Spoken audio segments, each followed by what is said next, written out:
I have one of those microphones that's a one tap touch. And sometimes when I'm talking with my hands, I turn it off or turn it on when it's not supposed to be.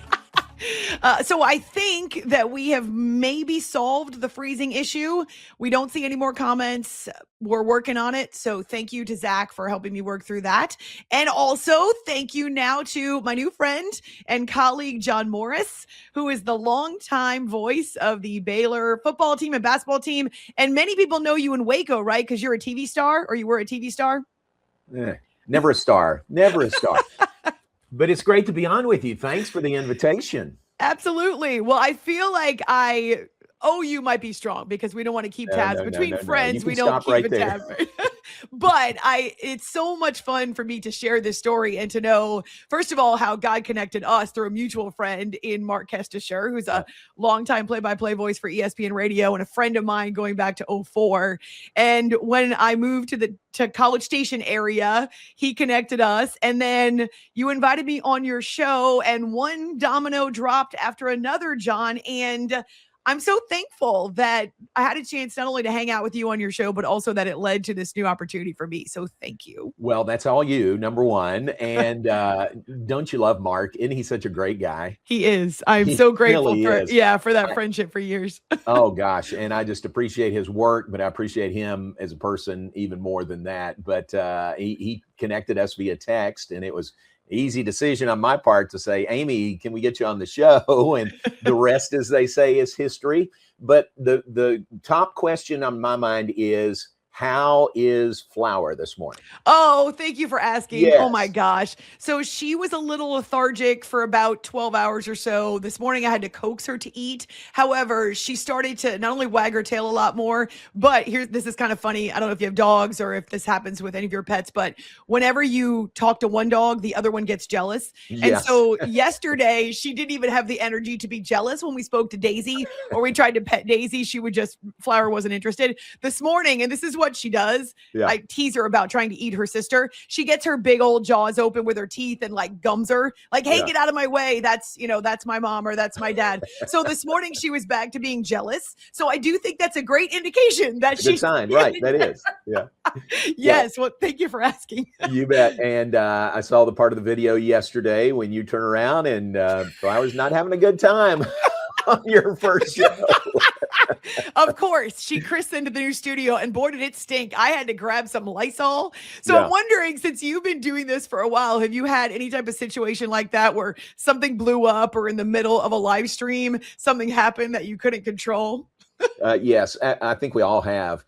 For the most part, what I do now is in the studio, but then there's sometimes that I do it from home or, we're on the road with football or basketball. And that's where the tricky part comes in. We've got 2 dogs at home. So if I do anything from home, I'm always aware of where they are in the house. Can I shut the door where I am? Even if I shut the door, you're going to hear them barking, and they bark at everything that moves. So that's the extent of it with my dogs.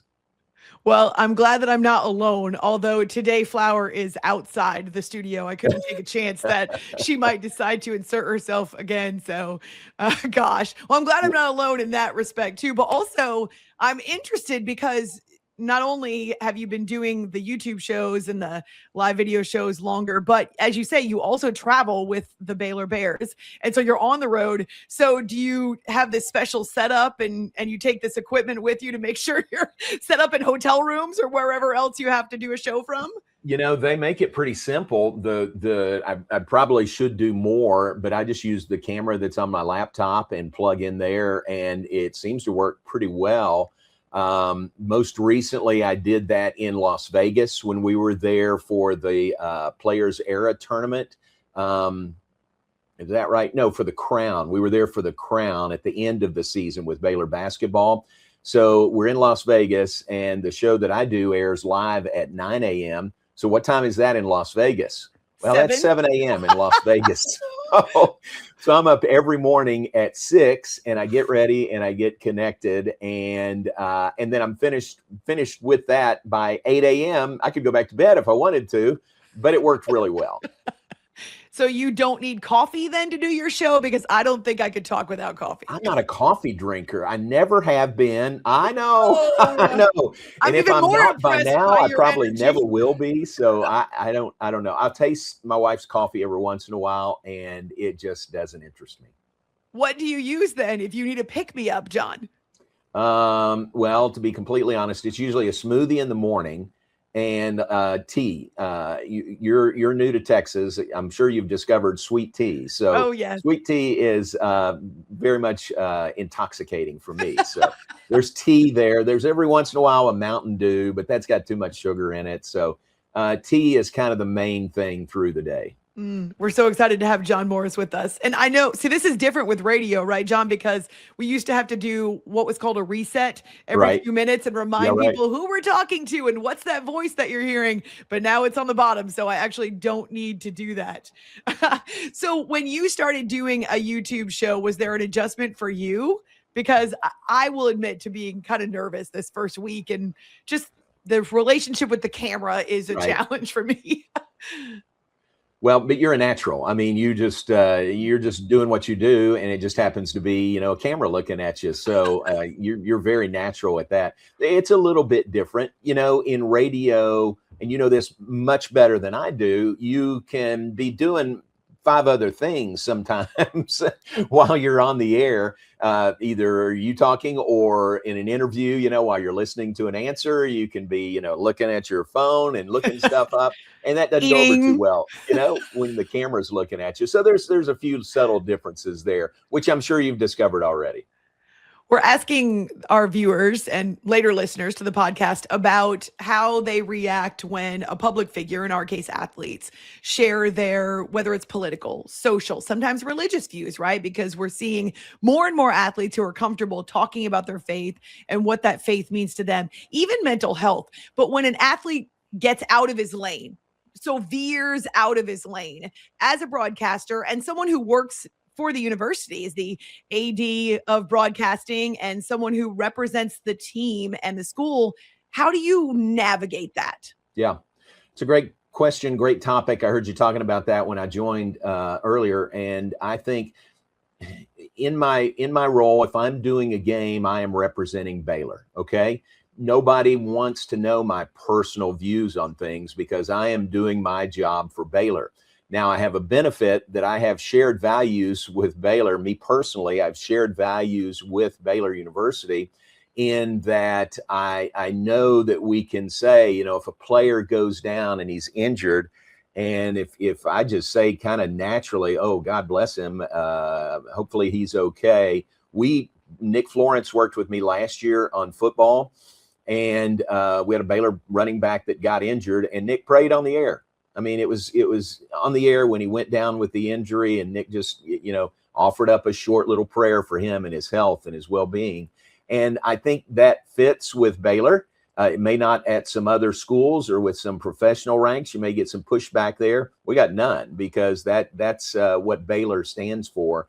So I think that helps to have, the same values, shared values with my employer, with Baylor. I don't think I'd ever go political. I can't see any reason why I'd ever go political. But for me, it would be just kind of this is my platform, and I'm going to use it to share my faith and share my story whenever I can. But always aware of your employer and who you're working for, and what your audience is also.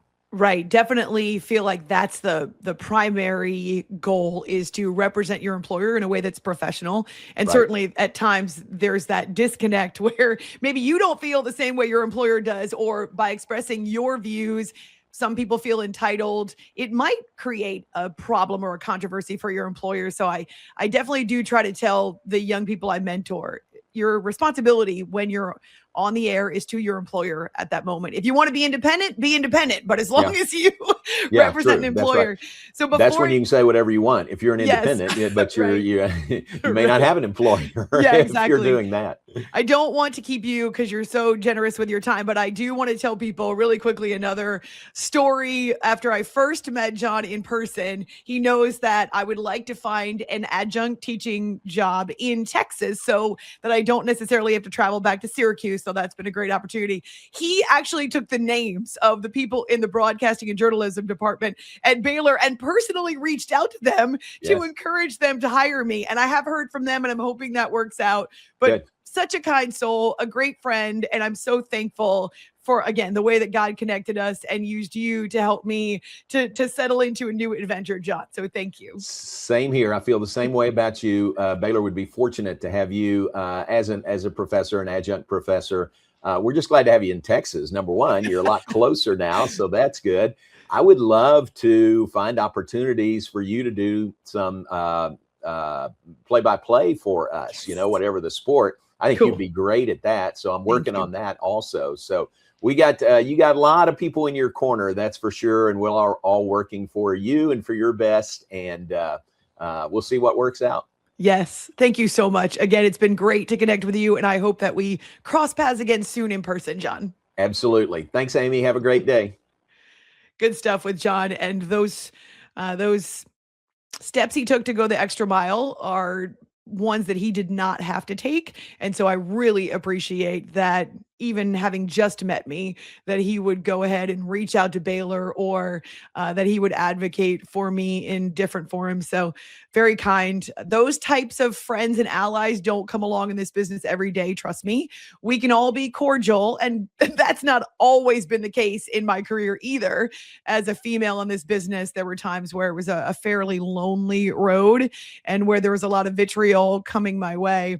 But I do know that I've been very blessed by allies in the business who are willing to stick their neck out for me, advocate for me. Again, there's maybe only a handful of them, but Mark Estasher, who texted me yesterday, he's taking care of his mom who's dealing with some health issues, but texted me yesterday and then did reach out to John to connect us. And how cool it's been to know and to watch how the various dominoes dropped and this opportunity unfolded.